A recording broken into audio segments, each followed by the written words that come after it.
네, 안녕하세요. 강은호입니다. 오늘 16번째 날이고 두 번째 정강정책 일자리 노동 분야의 세 번째 소단락 시작할 차례입니다. 바로 시작하도록 하겠습니다. 더불어민주당 강령 두 번째 정강정책 일자리 노동 분야, 적극적 노동시장 정책 강화. 고용 없는 성장과 저성장으로 인한 일자리 불평등 심화 현상을 극복하기 위해 적극적 고용 서비스 정책을 강화한다. 실효적인 노사정 협력을 통하여 지역 상생형 일자리를 지원한다. 보건의료, 돌봄 등의 공공 서비스 강화와 더불어 취약계층의 공공 일자리 확대 방안을 마련한다. 인공지능, 디지털 전환, 에너지 전환 과정에서 산업 전환과 정의로운 전환을 균형적으로 추진한다. 산업구조 변화에 대응하기 위한 보편적이고 효과적인 직업훈련과 전직 지원 및 재취업 지원 서비스를 지원한다.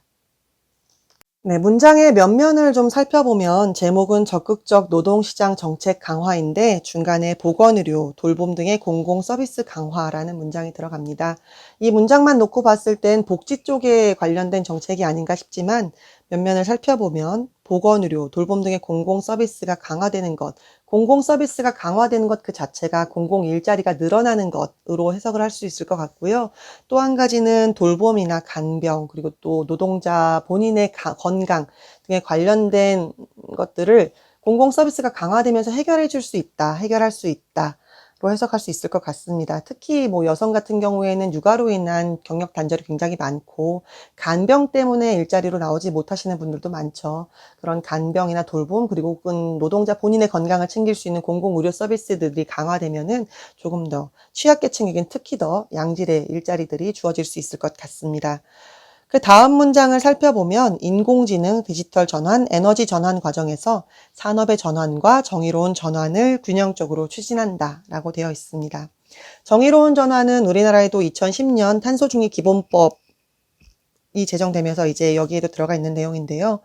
탄소중립 사회로 이행하는 과정에서 직간접적인 피해를 입을 수 있는 지역이나 산업의 노동자, 농민, 중소상인들을 보호하여 이행 과정에서 발생하는 부담을 사회적으로 분담하고 취약계층의 피해를 최소화하는 정책 방향이라고 정의되어 있습니다. 예를 들 수 있는 것은 가장 최근까지도 이슈인 태안의 화력발전소와 관련된 이야기일 것 같은데요. 태안군을 중심으로 한 충남에서는 2036년까지 총 14기의 화력발전소를 점차적으로 폐쇄하기로 결정이 되었는데요. 올해부터 그 폐쇄가 시작이 되었죠. 그래서 화력발전소의 노동자들을 포함한 가족들의 수를 총 합치면 3천여 명이 넘는 사람들이 지금 이 사태 직면해 있다고 합니다. 그래서 태안군은 물론이거니와 충남도 그리고 정부 또 각 발전사들 이렇게 다 합심해서 지금 이 대책에 협의를 하고 있는데 태안 화력발전소 폐지 대응 TF를 구성하기도 하고 또 몇 차에 걸친 지금 4차까지 회의가 진행이 됐다 오늘 끊임없는 간담회와 회의를 진행을 하고 있습니다. 그리고 22대 국회 들어서 총 13건의 관련 법안들이 지금 발의가 되어 있는 상태인데요. 아직 입법은 되지 않은 상태이고 석탄 화력발전소 폐지 및 폐지 지역 지원에 관한 특별법 등 지금 13개 법안 발의가 올라와 있습니다. 여야를 가리지 않고 가장 지금 촌각을 다투는 이슈 중에 하나로 떠오르고 있습니다. 화력발전소에서 일하던 인력들이 풍력발전소로 연계돼서 일자리를 잃지 않는 방법들을 고심하고 있고 또 거기에 대한 지원이라든지 교육이라든지 지금 이런 것들을 계속 논의하고 있다고 하는데 보완돼야 될 점이 참 많은 것 같습니다. 아시다시피 태안의 화력발전소에서는 지난 3개월 전에도 노동자 한 분이 숨지는 사고가 발생했고 2018년에는 우리가 잘 아는 고 김용균 군이 취업 3개월 만에 사망하는 안타까운 사고가 발생하기도 했습니다.